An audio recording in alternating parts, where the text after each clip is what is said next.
Wargi Bandung, kembali lagi di Ngariung, ngobrol anak negeri untuk Bandung. Bagi wargi Bandung yang belum menonton Ngariung episode sebelumnya, bisa langsung scroll dulu, jangan lupa di like, comment, subscribe, dan di share sebanyak-banyaknya.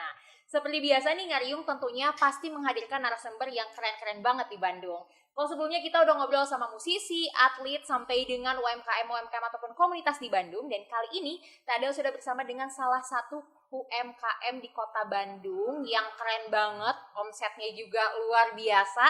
Dan langsung aja kita panggilin Kang Eka. Halo, Assalamualaikum Kang Eka, Waalaikumsalam, Sampurasun. Rampes. Kang Eka ini merupakan salah satu pemilik UMKM di kota Bandung. Apa sih Kang nama UMKM-nya? Eh, Namanya Ayam Si Jagur. Ayam Si Jagur. Kang Eka, boleh diceritain dulu ke warga Bandung sebelum kita ngobrol-ngobrol tentang Ayam Si Jagurnya. Kang Eka sekarang lagi sibuk apa sih Kang? Lagi sibuk dagang. Sibuk Iya. dagang. Ayam Si Jagur tuh awalnya gimana Kang bisa? Maksudnya emang Akang basicnya seorang pebisnis kah? Atau gimana awal mulanya ada UMKM Ayam Si Jagur? Kalau awal mulanya sih sebetulnya saya kerja dulu. Oh. Jadi lulus SMA langsung ngelamar kerja. Saat kerja 1 tahun, tahun keduanya udah kerjanya sambil kuliah gitu. Kerjanya Sambil kuliah terus sambil belajar dagang. Pada saat itu dagang sepatu, kan belum zaman online ya kalau dulu gitu. Jadi kalau dulu tuh enak, kayak gampang gitu. Dagang sepatu ngambil dari temen A dijual ke temen B gitu kan, kayak gitu itulah. Jadi makelar, jadi calo lah istilahnya gitu, sambil belajar jualan gitu, bisnis gitu. Nah setelah beres kuliah baru mulai belajar bisnis beneran gitu istilahnya. Oke, dulu tuh tahun berapa Kang? Dulu tuh 2007 saya keluar SMA. 2008 kuliah sambil belajar dagang gitu. Sambil belajar dagang. Berarti udah pernah jualan sepatu, anduk pernah, kaos polos juga pernah. Kalau di kuliner batagor, es campur, seblak, semua kita coba gitu. Wow, memang dicoba semua ya Kang ya? Iya, karena kita kan nggak akan tahu ya bisnis apa yang memang benar akan sesuai dengan kita harapkan kalau kita nggak mau nyoba dulu. Betul banget nih. Kang Eka kan tadi udah jualan banyak banget produk ya Kang, nggak cuma hanya kuliner tapi juga sempat jualan sepatu dan lain sebagainya. Kenapa sih nggak akhirnya mutusin untuk terjun di dunia food and beverage gitu Kang? Kalau di dunia kuliner awalnya sih kita udah mentok sebetulnya. Udah mentok, kira-kira jualan apa lagi nih gitu. Tahun 2018 kita di kota Bandung tuh nyari-nyari tuh, kayak istilahnya kalau bahasa ininya riset dulu lah gitu. Apa sih sebetulnya jenis bisnis apa yang kira-kira akan lebih bisa bertahan lebih lama. Mungkin salah satunya kuliner, karena kan kota Bandung sendiri kan salah satu destinasi wisata kuliner juga gitu. Betul. Nah akhirnya kita mutusin di kuliner gitu. Lebih kepepet sih awalnya gitu. Kepepet tapi jadinya bukit sekarang ya Kang ya? Alhamdulillah. Kang, kalau untuk Ayam Si Jagurnya sendiri nih Kang, itu tuh apa sih produknya tuh semacam apa Kang? Sebetulnya kita produknya itu fokus di masakan Sunda. Oh gitu. Sebetulnya masakan Sunda, cuman dibalut sama istilahnya branding untuk biar lebih masuk ke anak-anak muda sebetulnya. Gitu. Makanya namanya Ayam Si Jagur gitu. Ayam Si Jagur ini sebetulnya masakan biasa rumahan gitu. Cuma saya yakin dengan masakan yang biasa kita temuin di rumah, kalau kita kemas dengan baik dan benar, saya yakin akan jadi sesuatu. Itu sih awalnya gitu. Nah sebelum memulai ini Kang, Akang kan tadi riset dulu. Terus yang kota Bandung juga UMKM-nya pabalatak ya, kalau istilah pabalatak mah apalagi kuliner gitu. Nah gimana sih Akang saat itu tuh menangkap peluang oke deh mau bikin bisnis masakan Sunda gitu? Oke. Awal mulanya sih dari lokasi dulu ya. Jadi tempat saya berjualan kan pada saat itu di Jalan Gudang Selatan. Nah di seberang Jalan Gudang Selatan nomor 22 itu banyak anak-anak kreatif muda yang berjualan di sana gitu. Nah saya ngobrol dulu sama mereka gitu, diskusi kira-kira apa sih yang mereka butuhkan gitu untuk mereka kan kerja di sana gitu kan. Ternyata rata-rata pengennya tuh kayak kayak warteg gitu kan awalnya gitu. Kita cari tuh produk apa yang kira-kira masuk ke mereka gitu. Nah akhirnya ya udah kita putusin jualan menu Sunda deh gitu. Itu sih awal mulanya. Oke, jadi awal mulanya Ayam Si Jagur ini officialnya tahun berapa Kang? 2018. 2018. Nah 2018 ini kan apa ya, kayak semacam transisi jualan offline ke online nih Kang. Nah saat itu tuh tantangan Akang gimana Kang? 2018 kita mulai buka itu kan kita di trotoar ya, kaki lima pakai tenda. Okay. Awal mulanya alhamdulillah tuh banyak yang datang beli gitu. Datang beli warga sekitar. Kadang-kadang juga karena kita main di media sosial juga ada juga yang penasaran datang dari jauh atau teman-teman saya yang di Kota Bandung pada datang gitu. Itu seneng tuh pada awal-awal pas 2019 awal ya kalau misalnya pandemi ya. Iya, 2020 lah ya. Oh iya 2020 ya. 2020 itu 1 tahun kan kita jatuh bangun tuh. 1 tahun jatuh bangun. Betul. Ditambah lagi pandemi. Nah, pandemi ini yang bikin kita agak kewalahan gitu untuk di awal. Ya bersyukurnya akhir 2019 itu kita udah belajar cara jualan online. Gitu, di online delivery food. Salah satunya di GoFood gitu kan. Nah, saya masuk di komunitas partner GoFood pada saat itu untuk belajar niatnya. Jadi kan bingung juga gitu, saya belum tahu gimana sih cara jualan online food gitu kan. Saya ngelihat brand lain rame gitu. Kayaknya bisa deh kita gitu belajar dari sana. Nah ketika pandemi memang 1-2 bulan kita benar-benar capek lah gitu, nggak ada yang beli gitu. Nah dibantu sama online food delivery sama teknologi ya gitu, alhamdulillah ternyata pandemi ini malah jadi salah satu berkah juga buat kita gitu ya. Jadi selama pandemi kita bisa buka cabang, punya yang bantuin karyawan gitu. Padahal awal-awal kan saya sama istri masa berdua gitu. Semuanya kita berdua gitu. Benar-benar kritis dari nol ya? Iya, dari nol. Kalau misalkan bisa dibilang nih dari 2018 ke sebelum pandemi gitu Kang, kan mungkin prosesnya teh dari nol udah mulai naik tiba-tiba pandemi anjlok aja. Nah menurut Kang sendiri Kang, apa sih perbedaan pada saat awal ngerintis sebelum ada online sampai sekarang ada teknologi yang akhirnya bisa ngebantu? Perbedaan dari sisi apa nih? Sellingnya lah. Sellingnya oke. Sebetulnya kalau UMKM ya teman-teman, misalkan kalau untuk zaman sekarang akan lebih dimudahkan sebetulnya. Karena udah ada banyak platform delivery food yang bisa mendukung teman-teman UMKM untuk berjualan. Bahkan kita nggak perlu tempat yang besar, kita nggak perlu tempat yang proper, di rumah pun bisa gitu istilahnya gitu. Itu ngebantu banget. Kita juga merasakan adanya teknologi ini benar-benar ngebantu kita untuk mengembangkan ayam si Jagur. Bedanya ya kalau di awal mungkin kita cara jualannya ya. Jadi cara jualannya kalau di awal tuh benar-benar gerilya gitu, bikin pamflet gitu kan. Cara jualan konvensional ya konvensional aja kayak gitu. Nah dengan adanya teknologi, adanya online food, kita udah bisa sekarang pakai media sosial juga bisa. Apalagi ada banyak-banyak aplikasi-aplikasi yang lagi hits kan sekarang, TikTok apa segala macam. Itu bisa digunakan gitu. Jadi memaksimalkan media yang ada kan? Iya yang ada. Itu sih yang perbedaannya, cara ngejualnya aja sih gitu. Dan UMKM mau gak mau kita dituntut adaptasi terhadap teknologi. Betul. Gitu. Nah Kang, dengan adanya teknologi nih Kang, kan memang persaingan ini jadi semakin ketat lagi ya Kang ya. Mungkin bisa aja kita melakukan satu kolaborasi sama UMKM lain. Nah tapi sebagai pebisnis tentunya kita juga harus waspada dong sama persaingan-persaingan di luar. Karena banyak banget yang sejenis kan produknya. Nah menurut Akang sendiri nih, pasti kan Akang juga ngikutin perkembangan UMKM di Bandung. Nah menurut Akang perkembangan UMKM di Bandung itu sekarang seperti apa Kang? Kalau yang saya lihat ya dari pandangan saya pribadi, UMKM sekarang makin banyak, makin rame gitu kan. Apalagi pasca pandemi. Karena kan ketika pandemi kita tahu kita tahu gitu banyak pemberhentian hak kerja gitu kan. Itu banyak banget gitu. Nah, rata-rata yang kena musibah itu biasanya larinya ke industri UMKM, salah satunya kuliner gitu ya. Saya lihat makin banyak nih sekarang gitu. Cuman kita nggak usah takut gitu.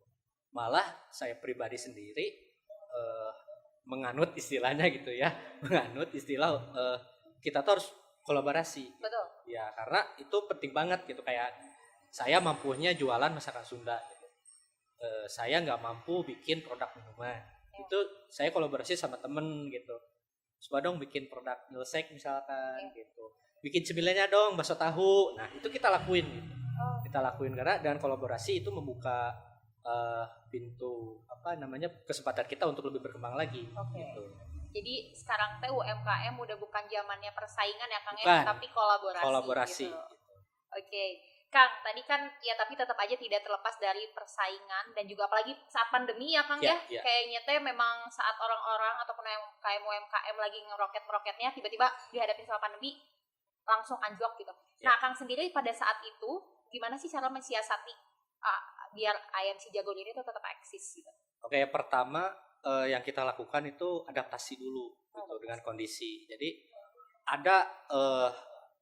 ada istilahnya habit atau kebiasaan berubah di masyarakat untuk cara mereka makan. Karena mereka banyak di rumah, akhirnya mau gak mau mereka harus pesan delivery order. Nah, dan juga kondisi ekonomi pada saat itu kan memang benar-benar kita merasakan drop banget tuh gitu kan. Drop banget. Nah, mau gak mau kita harus menyajikan menu atau program-program yang memang bisa menunjang yang lagi isoman misalkan gitu kan. Nah, itu kita adaptasi di sana. Bahkan dulu kita berani ya bismillah gitu untuk membantu yang isoman. Jadi yang isoman tuh bisa DM kita lewat Instagram. Mereka cukup fotoin bukti positifnya, nanti kita kirim 1 paket makanan. Nah, itu menurut saya kan kalau kita memberi, insya Allah kita akan mendapatkan lebih dari apa yang kita berikan. Betul, kan gitu kan. Betul. Nah, itu yang kita terapkan juga gitu. Jadi kalau ada yang isoman kita kirimin gitu kan. Dengan seperti itu brand kita juga akan makin banyak dikenal itu sama orang gitu kan istilahnya gitu. Jadi kita harus adaptasi dulu sama pasar. Kita nyediain promo-promo menarik juga gitu pada saat itu. Bahkan kita ada pada saat itu kan Arami tuh kayak ada yang mau berbagi gitu kan sama yang lain. Kita sediain paket khusus lebih murah untuk berbagi ke mitra driver yang mengantarkan makanan misalkan gitu. Atau yang mau ngirim ngirim paket isoman ke temannya, ke saudaranya, ke pasangannya, itu kita sediain paket khusus yang lebih murah gitu. Itu adaptasi kita di sana gitu. Jadi yang pertama adaptasi dulu sama pasar, terus yang keduanya kita harus inovasi juga gitu. Semua customer pada saat pandemi kan lebih aware soal higienitas, soal kebersihan. Nah, itu kita selalu campaign-kan bahwa di kita itu karyawannya udah kalau dulu belum ada vaksin ya, karyawannya udah dicek suhu tubuh gitu, kita kasih kartu keterangan suhu tubuh gitu. Jadi ketika makanan datang ke customer, mereka udah ada keterangan bahwa tim kita tuh memang dalam keadaan sehat lah ya. Keadaan sehat gitu. Itu kita adaptasi di sana juga gitu. Jadi mau gak mau kita harus ngelakuin itu gitu. Itu soal higienitas juga. Terus harga apalagi gitu kan, promo apalagi, itu ngebantu banget gitu. Itu sih hal-hal yang kita lakukan saat pandemi. Ya. Nah, alhamdulillahnya nih di Kota Bandung kan sekarang udah PPKM level 1. Belum bisa dibilang ini berakhir sih, tapi setidaknya sudah lebih membaik ya Kang ya. Betul, nah, betul. Dari Akang sendiri nih UMKM-nya kan maksudnya harus beradaptasi lagi dong dengan kebiasaan baru sekarang juga nih. Gimana sih Kang cara Akang membangkitkan lagi UMKM Akang khususnya untuk membantu perekonomian Kota Bandung? Kembali lagi ya, karena sekarang udah mulai level 1 ya PPKM-nya. Jadi kita udah masker udah diperbolehkan buka, terus kita udah boleh berkegiatan lagi gitu kan. Mau gak mau dari sisi online food delivery-nya mungkin akan sedikit menurun gitu kan. Nah, akhirnya orang-orang banyaknya datang ke rumah, datang ke tempat makan gitu ya. Kita mau gak mau harus sediakan juga tempat makan nih, ya minimal kita ada meja lah gitu untuk makan. Terus juga kita dari sisi produknya juga kita sediakan paket catering, nasi kotak gitu untuk rapat-rapat. Itu sih lebih ke strategi kita bagaimana menghadapi new normal pada saat ini gitu kan. Nah, saya harapkan dengan kita bisa adaptasi, bisa ngebantu juga perekonomian dan juga UMKM di Kota Bandung. Itu sih harapannya. Kang, ini kalau misalkan kita bicara tentang bisnis, memulai bisnis yang mungkin warga Bandung di sana ada yang pengen mulai bisnis, tapi kan dengan mulai bisnis kan godaannya itu diri sendiri ya, kadang Betul, males. betul, Yang kedua takut sama persaingan nih Kang. betul. Nah kira-kira Akang sendiri punya nggak sih tips and trick untuk para pemula ataupun warga Bandung yang lagi nonton pengen mulai bisnis, harus apa yang dipersiapkan Kang? Oke, yang pertama itu kalau teman-teman pengen bisnis ya, maksudnya pengen bisnis apapun ya, yang Ya. pertama harus siapkan dulu mungkin mental. Oke. Mental itu salah satunya pola pikir juga. Jadi kitanya dulu nih, pribadinya dulu harus kita siapkan gitu, bahwa yang namanya usaha itu nggak selalu untung gitu. Rugi itu kewajiban, untung itu bonus, istilahnya gitulah Oke. gitu. Jadi siapkan dulu itu gitu. Iya. Tinggal gimana kita bagaimana kita meminimalisir kerugian itu, istilahnya gitu. Saya yakin semua teman-teman di sini kalau soal untung pada siap gitu, cuman soal rugi itu dulu yang harus kita jawab gitu. Kita siap nggak ya ruginya? Oke. Itu yang pertama. Terus yang keduanya mungkin harus siapkan modal juga. Itu istilahnya gini, modal itu bukan hanya soal uang. Jadi apa yang kita punya itu juga bisa dijadikan modal. Dulu kita ngebangun AFC Jagur, kita hanya modal 4 juta pada saat itu di trotoar dan lain sebagainya. Tapi saya yakin modal itu bukan soal uang. Betul. Pikiran kita juga modal, badan kita juga modal, relasi kita modal. Betul. Teman-teman sekitar kita itu modal semua sebetulnya gitu kan. Iya. Itu yang harus dipahami sama teman-teman, bahwa modal itu bukan hanya soal uang. Gitu. Iya. Banyak sekali apa istilahnya banyak sekali hal-hal di luar sana yang bisa dibikin kita modal gitu kan. Ya relasi aja modal gitu. Betul. Kan. Dulu juga saya banyak dibantu sama kakak ipar saya gitu, sama teman-teman saya gitu. Itu kan modal kita untuk ngemajuin MC Jagur gitu. Iya. Saya punya relasi temen, saya punya kenal nih sama Teteh punya temen, itu kan modal juga gitu kan. Iya. Itu jadi modal itu bukan soal uang. Rata-rata kan kalau saya ngobrol sama teman-teman UMKM, kenapa dulu modalnya berapa, pada nanya nominal gitu, padahal bukan soal uang gitu. Iya. Karena modal tuh banyak sekali gitu kan. Karena modal besar tapi kita nggak bisa memanfaatkan itu juga Iya. sia-sia ya kan? Iya betul. Nah setelah modal mungkin yang harus disiapkan juga pengetahuannya Teh. Iya. Jadi kalau kita pengen mengembangin usaha kita, kita juga harus nge-upgrade diri kita. Betul. Kita jangan malas belajar gitu, jangan malas baca, jangan malas ngobrol, jangan sungkan untuk kolaborasi sama temen gitu. Karena dari masalah apa yang dapet sama teman-teman mungkin akan juga kita alamin di kemudian hari gitu. Jadi saya tuh hobinya tuh sering ngobrol sama teman-teman, gimana ya, sering tanya juga ke senior yang udah lebih maju, itu penting banget gitu. Jadi kitanya harus haus akan ilmu juga gitu. Betul. Jangan cuman pas saya dagang buka udah diem aja. Ya gitu kan. Ya gitu, kita juga harus gerak gitu kan. Betul. Kan orang bilang kalau mau stabil kayuh dong roda harus kalau kita bersepeda nih ya mau stabil nih harus dikayu kan. Nah kita juga sebagai UMKM juga harus kayak gitu, harus bergerak terus gitu, jangan cuman jualan diem aja udah aja nggak gitu. Itu sih mungkin beberapa hal yang bisa disiapkan teman-teman gitu ya, dari sisi tadi soal modal, soal pengetahuan, soal kesiapan juga. Itu sih yang mungkin awal mulai yang harus kita siapkan. Wargi Bandung mungkin ini cerita sedikit juga ya Kang ya, kalau misalnya kita bicara soal modal, ini juga karena yang nonton banyaknya milenial Kang, mungkin masih ada yang kuliah, sekolah gitu. Nah dulu Teh Adel juga pernah Kang, jadi dulu mulai waktu kuliah uang jajan tuh ya lumayan terbatas gitu ya, tapi pengen punya penghasilan lebih. Kalau dulu sih caranya jual baju yang udah gak kepake, pre-love gitu kan ya, istilahnya pre-love. Terus habis itu udah kekumpul sekian ratus ribu, yang gak besar juga modalnya, tapi mencoba untuk bikin sesuatu produk, memang dari hasil tangan sendiri, kuliner juga, produk kuliner kan. Dan alhamdulillahnya jalan gitu. Tapi di tengah-tengah berhenti ya karena itu tadi malesnya ya gini kan. Nah itu ya, jadi jangan pada males. Betul.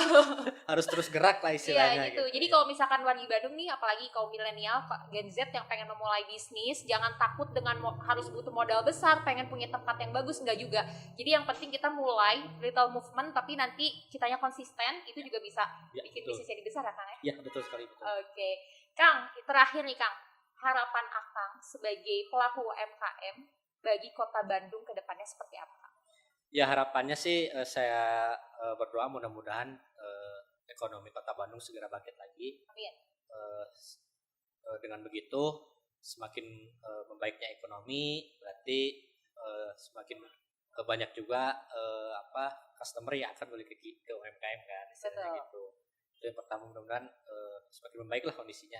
Yang kedua, mudah-mudahan UMKM di Kota Bandung ini terus disupport juga sama pemerintah gitu. Ya selama ini kan kita juga merasakan benar-benar disupport juga ya, mudah-mudahan lebih maksimal lagi lah gitu. Terutama dari sisi edukasi nih gitu. Kadang-kadang UMKM di lapangan tuh banyak yang berjualan tapi dari sisi edukasi untuk bisnisnya agak kurang. Itu sih harapannya ada terus dukungan dari pihak pemerintah juga gitu. Ya yang terakhir mungkin untuk teman-teman UMKM tetap semangat aja gitu, karena semua yang kita lakukan, semua yang kita kerjakan itu semakin kita bekerja keras, saya yakin hasilnya juga akan semakin baik untuk kita gitu. Jadi jangan menyerah, tetap semangat. Itu sih dari saya. Jangan menyerah, tetap semangat. Siap, hatur nuhun pisan Kang Eka udah berbagi pengalamannya di Ngariung. Semoga nanti juga yang nonton nih bisa terpacu semangatnya untuk memulai bisnis nih. Mulai dari hal kecil mungkin bisa jadi hal besar juga ya Kang ya. Baik, wargi Bandung, itu tadi perbincangan Teh Adel dengan salah satu founder dari UMKM di Kota Bandung. Nah, buat wargi Bandung nih, nanti ke depannya kita di Ngariung ini akan ada segmen baru. Teh Adel akan lebih banyak lagi ngobrol sama UMKM di Kota Bandung, dan mungkin bisa jadi ide bisnis buat wargi Bandung sekalian. Segitu aja Ngariung episode kali ini. Jangan lupa untuk di like, comment, subscribe, dan di share sebanyak-banyaknya. Sampai jumpa di Ngariung episode selanjutnya.